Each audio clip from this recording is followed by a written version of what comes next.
What's going on, everybody? Welcome back to the Beyond Ordinary podcast, where we connect with great people doing great things to inspire you to do the same. Got another banger here with you today, another Howard alumni in the building. You know, I always got to put the Howard family on my back. You know what I'm saying? I love to promote the Howard alumni. And without further ado, Sherita, would you introduce yourself to the people? Tell them who you are and what you do. Yes, well, hello. My name is Sherita Roberts, born and raised in the DMV. Like you said, I went to Howard University, but quick plot twist, I did go to Hampton first. But Really? then, yeah, I went to Hampton first and I went there and I hated it. So the best decision was for me to come back home and go to school right in my backyard.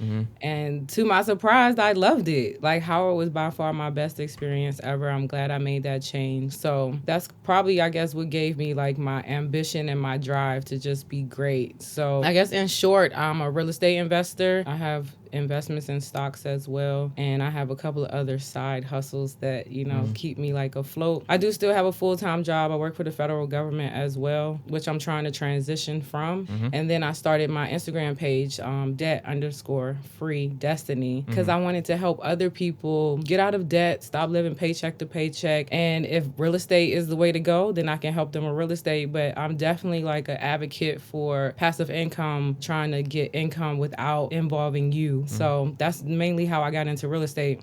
So in terms of people trying to get out of debt, let's like kind of walk through, like if somebody came to you, said, hey, I racked up all this, I don't know, let's say credit card debt, student loan debt. What is the best way for them to get out of it, or the quickest way for them to get out of it? So I find that the quickest way is just being transparent. I find that a lot of people are scared to look at their account, scared to look at numbers, scared to know what the actual amount is. But once you get transparent and you put everything on paper and see it, like write down your interest rates and write down your monthly payment and come up with a plan. And I like to use the snowball method, which is basically you start off with paying your lowest debt off, and then the money that you were using to pay that debt off, once it's paid off, you roll it into the next one. It just builds up momentum. You also have a sense of accomplishment because you're slowly accomplishing milestones on the way. So that's what I would recommend. So the snowball method is starting with the lowest in terms of dollar amount, but what about like interest rate? What if like the interest rate is like crazy for the other debts? Would it make more sense to pay off the highest interest rate first, or should they go by the dollar amount? So I think it depends on the person. So most human beings, we need reassurance. We need like small wins to kind of stay motivated. So that's why I recommend the snowball method, because you'll see some progress fairly quickly. If you have like a large balance account and you're paying on it for months and months,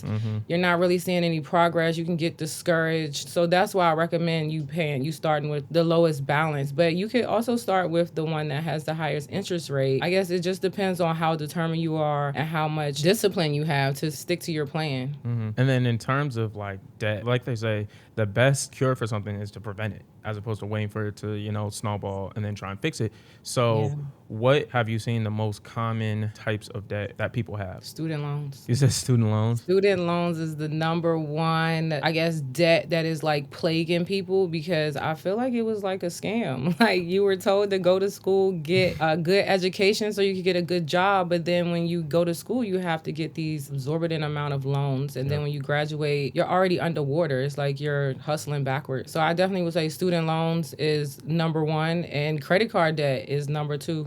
Yeah, and I know some people that have both. And piggybacking off what you said about it being a scam, like really just looking at it, it's just so crazy how, you turn 18 years old, you don't even know what you want to do. And you're like, let me just go to college. And then the bank is like, oh, you need $100,000 loan and you have no idea what you want to do with your life, with this degree, what your life is going to look like. Here's $100,000 worth of debt. You know what I mean? But they wouldn't give you that same amount of money if you were trying to start a business, or if you were trying to... Oh my God. You are like, yes. I was in school B.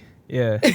Okay, me too. But you really? are like speaking like real life facts. Like I could get a student loan in my sleep, but now trying to get more money, more funding to buy more investment properties, they want like a kidney. Exactly. So I totally understand. Like, I don't know. That's why I say it was a scam. It's definitely a trap, which is why they're probably pushing so hard to pay off student loans, which I do need to say that my student loans were forgiven. But okay. Working with the feds, I'm assuming? Yeah, I work for the feds. Yep. So So, but it's also like a trade-off though. While I'm happy that they paid off my student loans, that came with stipulations. I had to work for them for 20 years. Huh? And Really? They said in the contract you got to work for us for 20 years and you can't leave? no, not in the contract. So I did the PLSF application to get my student loans forgiven, and that was the stipulations for that program to get my loans forgiven. So you had to be a service, didn't have to just be government, but you had to be like, I think it's called a service employee, so like a teacher, Gotcha. or in that industry, or government employee. But yeah, you had to make like 10 years of consecutive payments, and you had to work for 20 years, and then they will forgive it. And then when I did the math, I was like, I've already paid them. Like, that's why they're doing this program, because interest on those student loans is another scam. Like, it's crazy. Yeah. You could be paying on something for so long and the balance wasn't changing. Oh yeah, So, 100%. That's why I'm kind of blessed that I was the class of 2020, because my student loans was on pause for like, I think 3 years or something like that, because I graduated right when the pandemic started. Right. So, but unfortunately I'm back to paying those, but you know, it is what it is. Howard was a great experience, so I definitely don't regret it. But in terms of like actual college education and, you know, it being chalked up what people say it is, it's absolutely not. It's definitely a scam. You can definitely find all that information online. 100%. So, but I too agree with, hands down, I would go to Howard again, and I would pay again, and I would get student loans again. Like, hands down, I would pay for that experience again. Okay. And then in terms of your real estate investing career, walk us through like how you got started with that. I wanted to be a millionaire. Okay. That was the main goal. So I bought my first house at 24. I couldn't afford to live in the metro DC area, so I had to buy in Waldorf, Maryland. So that's where I bought my first house, and I lived in it for a year and a half. And then I moved back home with my dad, and I bought 3 more homes in that year because I was trying to be a millionaire. And my goal was to refinance each one of them and pull out $100,000. The plan was to buy 10, refinance each one, and pull out $100,000, and boom, I'm a millionaire. I got to 4, and you know, Shaquita and them don't pay their rent. It was all kinds of like issues that no one told me about. So that kind of derailed my plan of becoming a millionaire. So I can stop right there, or I could continue. No, go ahead. I did take a break, but I eventually got back into real estate. But all the problems I ran into just knocked the wind out of my sails, and I gave up for a second. Really? Okay. So let's talk about that. People wasn't paying rent. Was it on? It was just on one property, right? Or was it all of them? Did you have problems? No. So at that time, I owned 4, and it was 1 in DC, 2 in Waldorf, and 2 in Waldorf, and 1 in Oxon Hill. And the Oxon Hill tenant was paying, the DC tenant was giving me the business. And DC is a tenant-friendly state, or you know, DC not a state, but you know, it was a tenant-friendly city. And I had the 2 in Waldorf. One of the tenants wasn't paying their rent, and it was roaches. Like, she brought so many roaches into the house, like so many that when she moved out, the contractor wouldn't even work. I had to bomb the house for a week straight before anybody could even enter the home because it was so many roaches. And she had a washer and dryer on the top floor of that house, and it was a leak, but she didn't tell me that there was a leak. It formed like a bubble in the ceiling, and eventually the bubble burst. So when you went into the home, like, you could look up and see upstairs. Oh, there's a hole in the wall? Like the hole in the... A hole in the ceiling, because the water had like overflowed. I ended up going to court with her. We went on Judge Alex.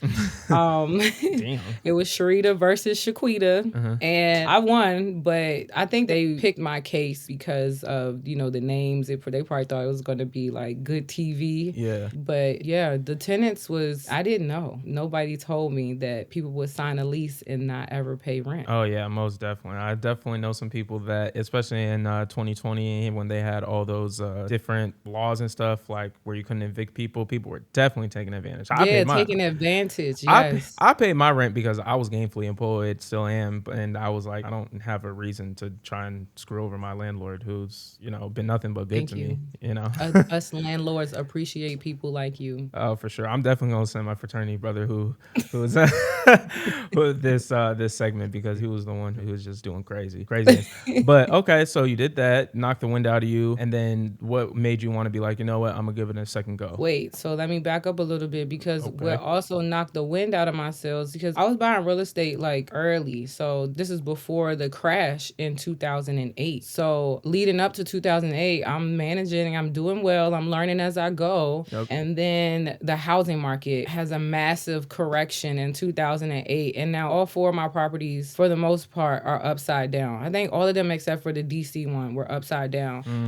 And because at the time, I didn't know this, but another learning lesson, I bought my properties too high. So there wasn't enough wiggle room, meat on the bones for mistakes. So anytime when the market turned and went upside down, it now means I have a mortgage on a property that is no longer worth that amount. So it's like negative equity kind of sort of. So I had a tenant paying, but they're barely making the rent. And then if I have four and one tenant isn't paying on one, and then the other one, I have to make up the difference. And then I have a issue with another one. It was just, A whole it lot of ended up chaos. being too much, and it all compounded. And I was like, and I'm still young at this time. And my friends are like, let's go to the beach this weekend. And I'm like, nah, I got to show a house because I got to pay a mortgage. So I just think I didn't have like the proper support system. I didn't have an example. Like I just knew where I wanted to be. I didn't know how to get there, but I was trying to get there the best I could. But I didn't have anyone to like ask questions to or bounce things off of or say, hey, how should I do this? How should I handle this? Like I was going to all the real estate meetups, but I don't feel like they told the bad side. They glamorized like investing in real estate and it's so beneficial, and which it is. I highly recommend investing in real estate. It's very lucrative. It's a long game, but it's very lucrative, and you need to have processes in place or a property manager, and also like very, I guess, strong-headed where I don't want anybody managing my properties. Yeah. Because I've heard horror stories about property managers. So I managed all of them myself. So that probably also added to my stress. So I got fed up, and then I was like, I want to get rid of them. I want to get rid of all of them. Oh, no, the last straw was I pulled $10,000 out of my 401k trying to save a house, and I still lost it. That was the last straw. That was the turning point where I was like, I'm too far in now. Like I gotta abort, cut my losses. Like I'm bleeding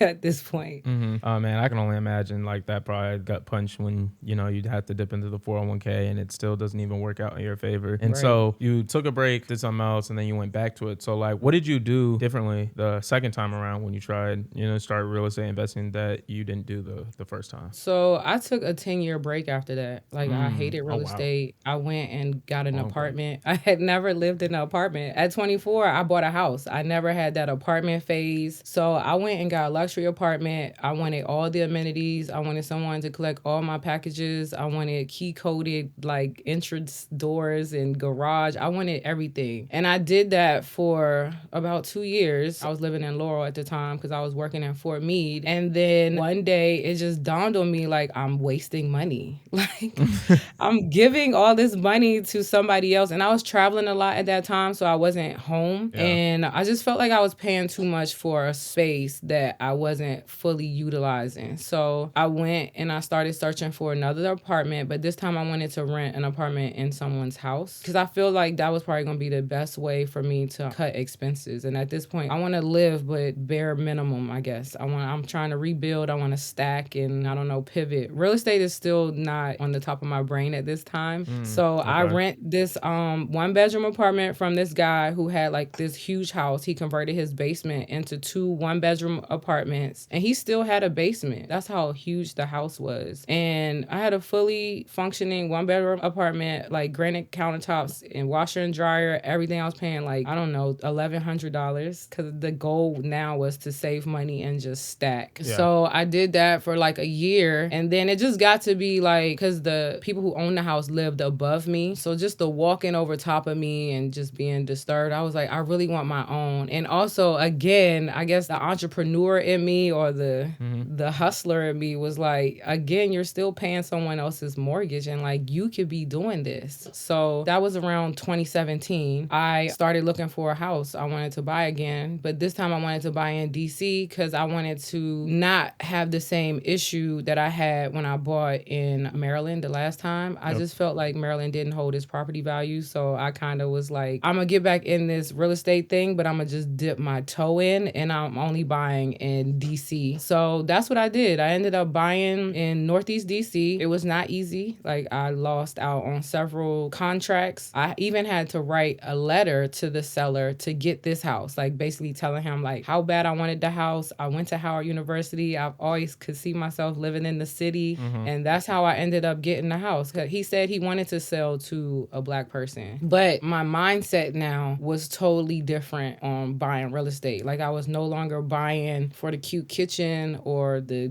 night bathroom is nice. I was buying with the mindset of this property needs to make me money. Yep. So I was looking at only properties that had like a separate entrance, a basement apartment, or something like a room I could rent out, a garage in the back, land in the back. I was ready to build anything. So I ended up finding this house that has a basement with a separate entrance. And once I got the house, I went into transition that basement into a fully functioning Airbnb. So I've been Airbnb-ing that basement since 2017. And now it fully pays my mortgage. So the house that I live in now is 3 levels. I rent out the basement and I live on the top 2 levels. They have their total separate entrance. They have a kitchen. They have a washer and dryer. They have their own way to get in. We don't even have to interact if they don't want to. Yep. It's beautiful. So you touched on something really important, is that you said that you weren't looking for all the cutesy stuff. You were just looking at how to make the property money. So what are the things that you were looking at that on your checklist, like to make sure that this was going to be a profitable investment for you? It had to have a space for me to rent out. Like, it had to have a separate entrance. It had to have some way to separate my living space from another living space, or it needed to have like a large enough backyard to maybe where I could build like a tiny house, or maybe I could transform the garage into a rentable space. I was looking for anything that would make it so it could have its own separate apartment. Definitely. And then at the beginning of the interview, you said that you didn't have anybody, any mentors, anything. You were kind of just blind leading the blind. So now how has your network or learning curve been so far? I'm still out here, but I learned a lot from that last time. So all the homes I have now, because I have 4, 5, 6 doors now, I bought them lower. So the profit margins on all of them are great. And I have tenants that I've put in there. The tenants right now all seem to be, fairly good. I don't feel all your tenants are going to be perfect, but it's manageable. So yeah, I do go to real estate meetups, but what I'm finding is like the people at the real estate meetups are people that are trying to get their foot in the door. Like, the people who are already doing the work aren't necessarily at these meetups. So I do have friends that own real estate, but I don't have like a network of people that are doing what I do. Got you.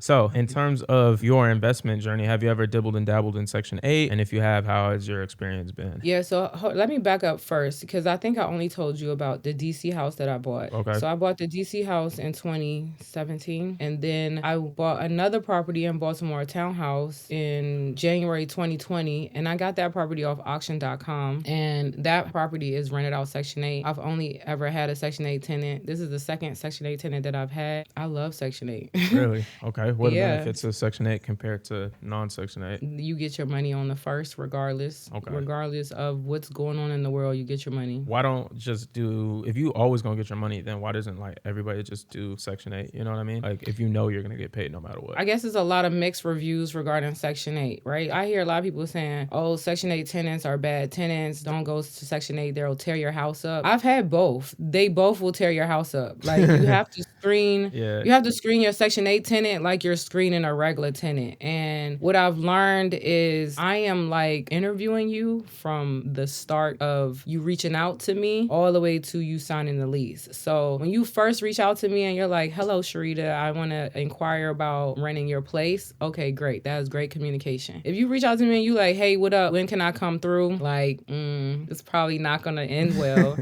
But I'm also looking at like your presentation, like how you show up, what your car looks like. Profiling.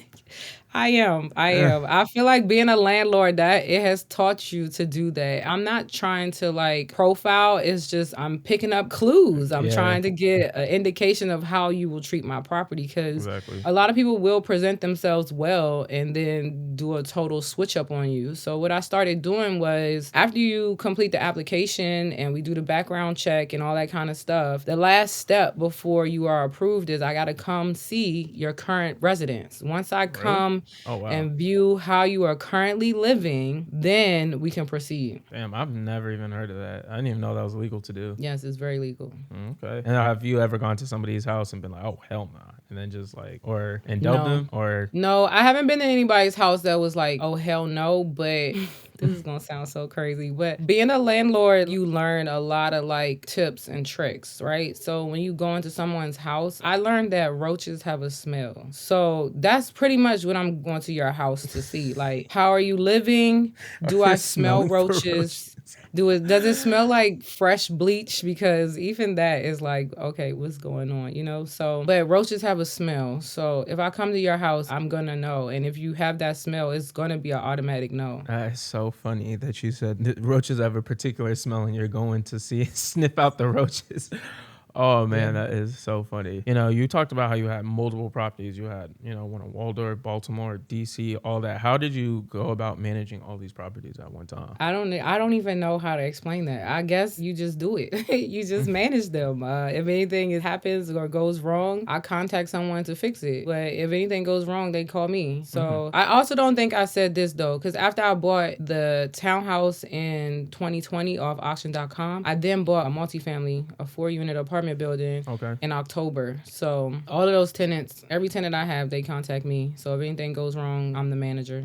I was more so thinking of it from the standpoint of like, you know, all your properties are like spread out, you know what I mean? So how is it like having to, okay, I got this property one day, this property next, you know what I mean? Like, do you just like, you just fit in your schedule or how's that work? No, I don't have any need to go to the property unless it's something wrong. And even if something is wrong, I just send the contractor there. I don't need to be there. Oh, okay. True. Because I was interviewing a different real estate agent and he says, like, I think he said he recommended like if you live any more than like 20 or 30 minutes away from the property, you might need a property manager. Just, you know, things happen. Yeah, no, that's probably true. So right now, because the houses that I had in Waldorf, I've already sold those. Like I sold those. So I had a first batch of 4. I sold all of those. I don't own any of those houses anymore. Now I own 3 and one is in DC and the other 2 are in Baltimore. So I only need to go there if something is wrong or if the contractor isn't able to like fix it. I feel like I need to be there or be present, then I'll go. But otherwise, I don't really need to be present. Like we can FaceTime or they can send me pictures. Like it's so many ways. Like it's out of state investors that are killing it. You don't have to facts. you don't have to be local anymore. Like it's so many other ways that you can manage your properties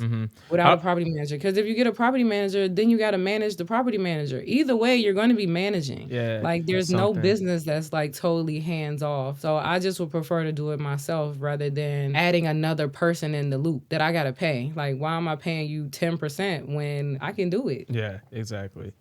How does that even work when you manage like out of state? It's like if you had a property in like Texas, you know, in terms of like getting people in, out, getting them the keys and stuff like that if you're not even physically there. Like I always wondered how y'all make that work. You have a team. Everything you do, you got to have a team. Even me here, like I have to build a team. Like I need a grass guy, I need a plumber guy, I need an electrician. You need a guy that does something, everything, you know? So I have a guy for everything. HVAC, locksmith, everything. I got a guy. If I need somebody to get out the house, I got a guy for that too. Absolutely. Gotta have a solid team, you know. Shout out to having a team. Like I have a team that helps me with this podcast and I tell them all the time, like, hey man, like y'all really the backbone of all this. There's no way I'd be able to do It's all no this way. myself. You can't do it all on your own. You need a team. Exactly. I was interviewing another podcaster and he was telling me how he like does everything himself, the editing and all that. And I'm like, bro, like I cannot fathom having to like get off this call and then be like, all right, let me download all this and then let me start the editing and then now I gotta do and I gotta make the thumbnail. Like, nah, like I'm trying to get to the point where I'm pretty much there where all I have to do is just get the guests, record, send it off to my team. and they handle the No, that's rest. dope. Yeah. See, you built your team. You can do real estate. That's all it is finding. I feel like everybody, you got to find like a good CPA. You got to find a good lawyer. You got to find somebody that's good in every field. That's what I feel. Absolutely. I am looking for a good CPA, specifically somebody who specializes in cryptocurrencies, because that's pretty much what the majority of my investments are. And I know that. Oh, wow. Really? Yeah, I know people call me crazy for that. Like, no, you just have, I guess, a high risk tolerance. Oh, absolutely. Absolutely. I've definitely made some really risky plays, and I have a lot of speculative plays where it's like, okay, well, I mean, my mentality is I'm 26, if it goes belly up, it goes belly up. And I have exactly, and I have time to recover. And then, if it goes how I'm hoping that it does, then, hey, I'm gonna make a whole lot of money. And I'll get on this podcast and explain the craziness that I if you were to say that about stocks wholeheartedly, like I agree, like stocks are gonna always bounce back. I feel like it's cyclical. Unless the business goes out of business, the stock will bounce back. Crypto, I have a little bit, but I don't know enough about it. It's kind of like, I don't know, like the new thing that's on the block, but you don't,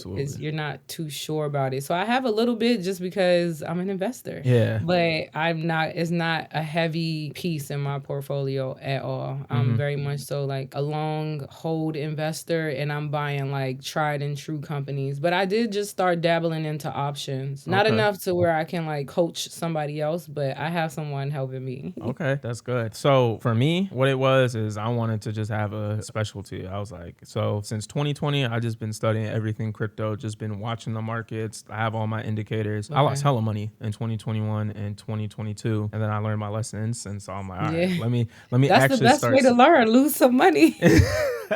Nah, really, facts. You have to lose money. Like everybody jumps in thinking that they're going to make money, but at the end of the day, most people don't. The reason why you're making money is because you sold and somebody else is losing money. You know what I mean? So yeah. So but it's crazy you say that, because that's how everything works.